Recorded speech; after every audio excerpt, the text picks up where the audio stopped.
Uma outra coisa que com o tempo a gente vai perceber é a que eu falei primeiro, né? Chega um moleque de 20 anos, cujo cara mais próximo de você em termos de faixa etária tem 30 e poucos. Mas não é que ele só tem 30, não é só 30 e poucos. Ele já fez filosofia. E você está lá no antigo segundo grau. Então, porra, enquanto você está chegando pro cara e perguntando o que é anarquismo, o cara está dando aula, né, mano? É outra história. E às vezes você está muito aquém, né, daquilo que você pode no diálogo com a pessoa, se ela também não estiver disposta a te introduzir no diálogo. Se ela criar uma forma muito particular dela falar, ela te exclui. Então essa é uma situação complicada. Mas como nós ficamos pentelhando durante muito tempo para saber como é que funcionava, eu acho que delegaram a esse companheiro a incumbência de nos convidar para almoçar na casa dele, e aí ele explicou para nós como era o movimento, como o movimento se organizava. E você tinha o movimento público, que era o Centro de Cultura, e a ideia é que tinha os movimentos, os grupos dentro do movimento, que era o que eles chamam de movimento específico, que vem lá do Bacunim, que passa pelo Malatesta, coisa e tal, né, que são os grupos, é uma organização semi-clandestina. Né, e a próxima pergunta é: como eu faço para entrar nesse grupo? Não, você nunca vai entrar.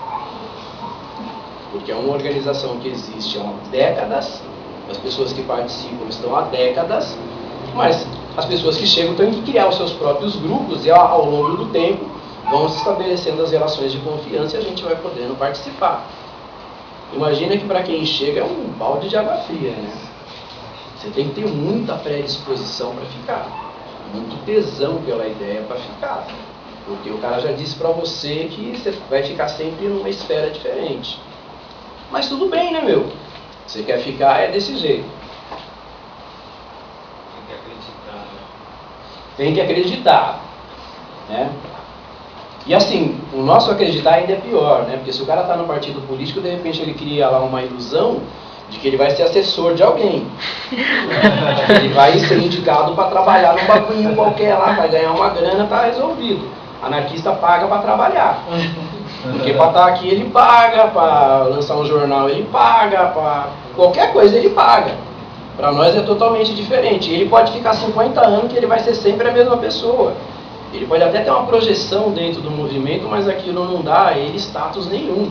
Se tiver que chegar em qualquer lugar, ele vai chegar como todo mundo chega. Né? Então não tem essa relação. E aí assim, né? Mas por que é tão difícil chegar aqui, cara? Por que é tão difícil entrar aqui? E é nessa conversa que um colega explicou para nós, né? Falou: olha, meu, em 85 reabre o Centro de Cultura, com o objetivo de também lançar um braço dentro do movimento sindical. E nós tentamos organizar um grupo dentro do movimento sindical. Ele funciona dentro de um determinado tempo no Centro de Cultura, e aí começam a ocorrer as divergências dentro desse grupo, né? E chega a um determinado momento, uma pessoa ligada a esse movimento sindical, né? Que aí qual é a divergência principal? Por exemplo, não dá para ter uma confederação de trabalhadores se não tiver federações. Não dá para ter federações se não tiver sindicatos. E não dá para ter sindicatos se não tiver militância. Porra, é lógico. Para qualquer cara, por mais verde que ele chegue, isso é lógico. O Jaime brincava com a gente quando ele fazia a crítica a essa ação.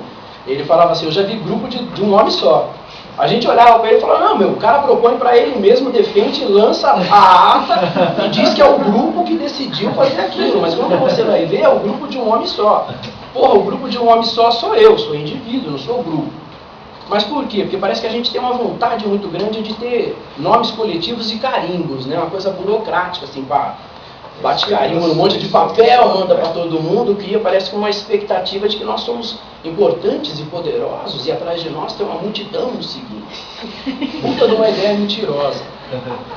E eles tinham essa divergência. Em 1986 teve um congresso que foi para lançar, né, esse movimento sindical.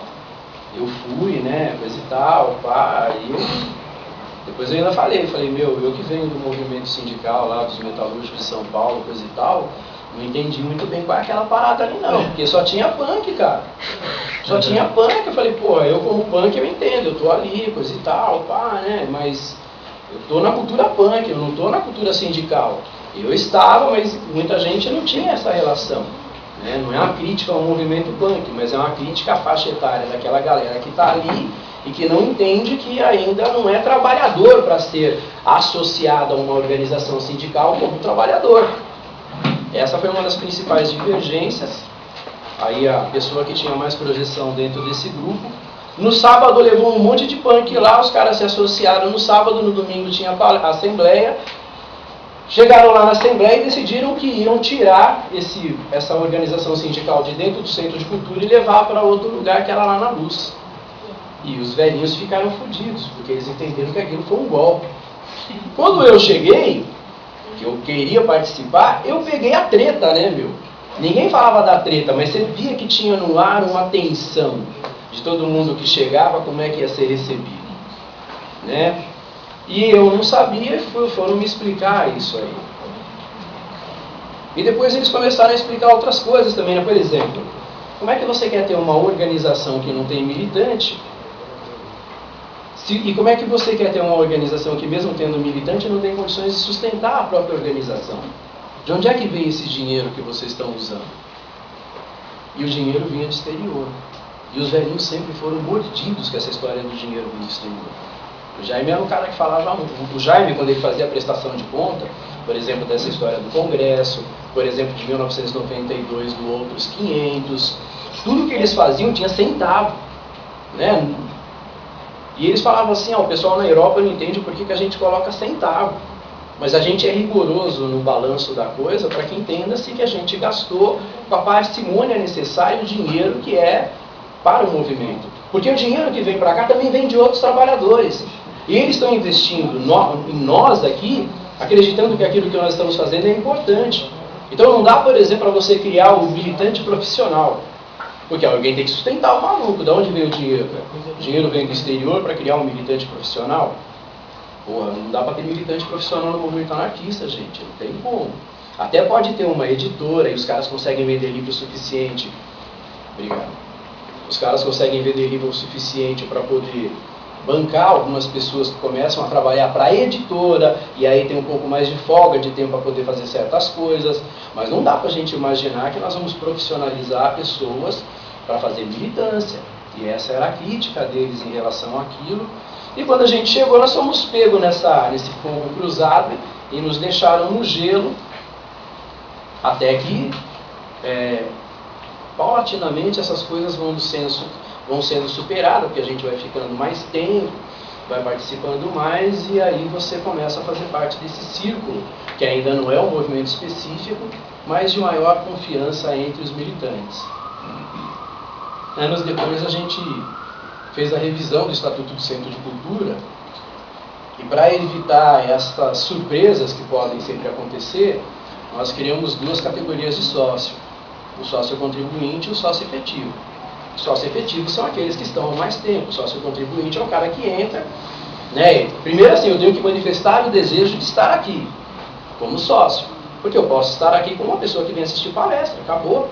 Posso vir pelos próximos 10 anos, eu estou assistindo palestra, pronto. Não, eu quero ser sócio. Como sócio, então, olha, vai ter reunião, nós vamos fazer uma manifestação, é importante, você não quer ir, coisa e tal, você é sócio. Depois de um ano que o cara é sócio, algum dos sócios efetivos convidam o cara para fazer parte, então, desse grupo que é os sócios efetivos, que tem direito a voz e voto na Assembleia.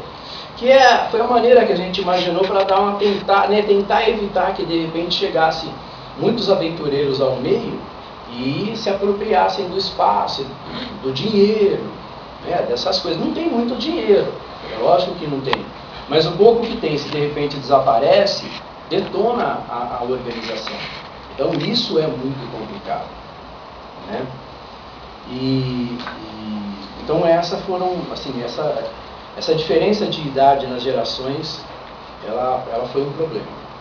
Um problema que, imagina eu, fumador de maconha, bebedor de cerveja, que adorava aquilo, sentar com o Jaime. Ô, Jaime, fumei um baseado da hora hoje, ó, você não sabe como aquele bagulho